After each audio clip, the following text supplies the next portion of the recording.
Assalamualaikum warahmatullahi wabarakatuh. Berjumpa kembali di mata kuliah pengantar aplikasi komputer. Saat ini kita akan bahas terkait tentang masih ada lanjutannya dari minggu kemarin terkait tentang masalah pembajakan di Indonesia, di mana banyak sekali permasalahan yang memang butuh pemecahan dan butuh pemikiran bagi kita sebagai pemerhati yang berkecimpung di bidang dunia teknologi informasi. Nah, kalau dilihat dari gambar ini banyak sekali suap menyuap yang terjadi di Indonesia, terutama pada saat pembajakan suatu produk.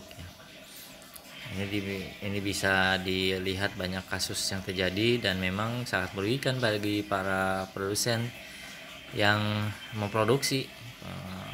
Contohnya software-software yang dengan biaya yang tidak cukup, dengan biaya yang cukup banyak gitu.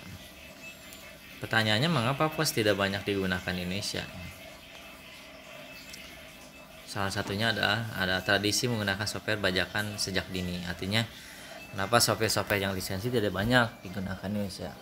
Karena kita sudah biasa menggunakan software-software yang bajakan. Kan hampir rata-rata kita menggunakan software-software yang tidak berlisensi gitu. Karena memang kalau lihat dari segi biaya itu cukup mahal. Yang keduanya adalah kurangnya kesadaran masyarakat mengenai pelanggaran yang dilakukan ya. Seperti kita ketahui bahwa Indonesia itu adalah gudangnya, salah satu gudang untuk pembajakan.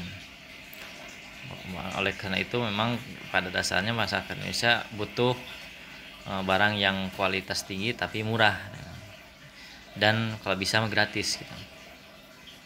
Kurang sosialisasi mengenai POS atau software yang berlisensi. Dukungan pemerintah yang minim, artinya mungkin sampai saat ini belum ada regulasi atau regulasi memang sudah ada, cuma belum ada memang keketatan pengimplementasian dari undang-undang yang sudah dilaksanakan. Jadi ada sedikit terbilang longgar gitu. Lalu keengganan untuk migrasi. Tantangan penerapan software lisensi atau POS di Indonesia adalah karena software yang lisensi itu pasti berkualitas gitu. Jadi produk itu harga itu tidak bisa membohongi kualitas.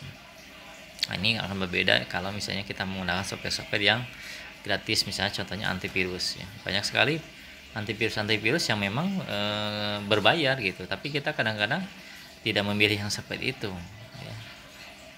Dengan alasan bahwa ini terlalu mahal, tapi data-data kita mudah diretas atau bisa mudah disalahgunakan. Keduanya adalah kurikulum. Yang kurikulum memang ini merupakan jantung dari perguruan tinggi ya, salah satu perguruan tinggi. Jadi kurikulum Indonesia harus memang mendukung terhadap software-software penggunaan software-software yang berlisensi tadi. Lalu lingkungan Indonesia hampir rata-rata ya menyukai pembajakan atau menyukai yang gratisan gitu. Jadi kalau misalnya ada orang yang menggunakan software lisensi, kadang-kadang suka diinformasikan bahwa buat apa sih menggunakan software lisensi gitu. Toh yang bajakan saja sudah baik dan sudah bagus. Yang penting hasilnya saja gitu. Hasil dari software itu yang kita inginkan. Lalu selanjutnya adalah kebijakan. Ini adalah fungsi dan peran pemerintah sebagai pengontrol penerapan dari software lisensi di Indonesia. Beberapa free software, ini contohnya ada software gratis, ini yang LibreOffice yang dikeluarkan oleh Linux ya bisa dijalankan di Linux. Aligra, OpenOffice, ORG dan sebagainya. Banyak sekali software-software yang sifatnya gratis yang kita bisa gunakan.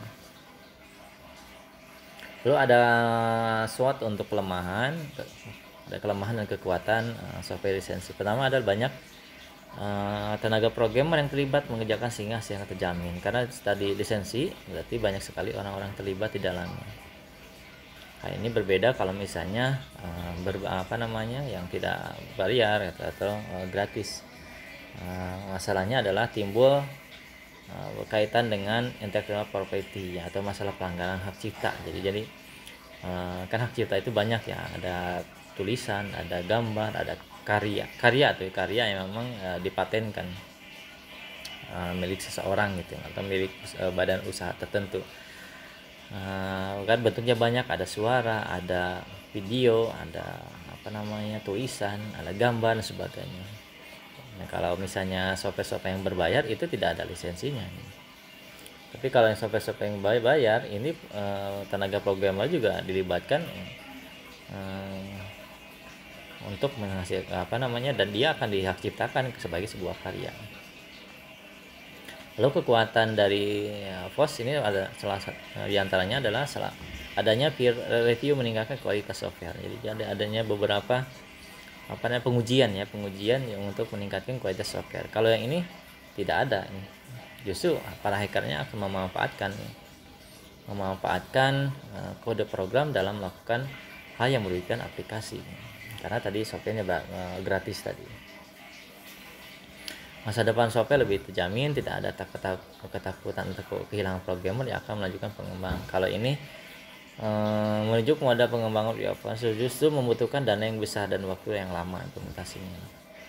Selanjutnya adalah kesalahan bugs lebih cepat ditemukan kalau ini tidak ada sumber daya manusia yang dapat memanfaatkan program secara optimal. Jadi kalau misalnya ada error sedikit atau misalnya bug yang memang terjadi, itu bisa ditemukan karena tadi programmer juga terjamin pekerjaannya gitu, dan kenyamanan dan kebutuhannya. Tapi kalau ini kan bebas, artinya tidak banyak SDM yang terlibat di dalam karena kan gratis. Terbentuknya banyak pilihan. Kalau yang ini para pengembang yang mengakses kode program cenderung mengubahnya untuk kepentingan sendiri. Jadi karena gratis tadi ya seenaknya saja. Para pengguna bisa mengakses kode-kode tertentu yang digunakan untuk kepentingan mereka pribadi atau ini kan berbeda kalau misalnya yang software-softwarenya yang berbayar tadi. Selanjutnya tidak harus mengulangi pekerjaan yang sudah dilakukan oleh programmer. Kalau ini banyak sekali versi hardware atau ragam jenis dari beberapa hardware yang sedang dikenali, karena bebas sekali orang bisa mengaksesnya, bebas sekali orang bisa merubahnya. Kalau yang ini tidak bisa, ada aturan main yang bisa mengatur dari development software tadi. Selanjutnya yang terakhir adalah keunggulan dari FOSS ini adalah relatif bebas dari gangguan virus. Kalau ini tidak bebas dari gangguan virus karena tadi antivirusnya juga gratis, banyak yang menggunakan, banyak kepentingan, makanya tidak menjamin akan keamanan. Jadi tergantung kita pilihannya, apakah mau menggunakan software yang berbayar atau yang gratis, tergantung dari kita sendiri. Dan mungkin itu saja pertemuan kali ini, kurang lebihnya mohon maaf. Assalamualaikum warahmatullahi wabarakatuh.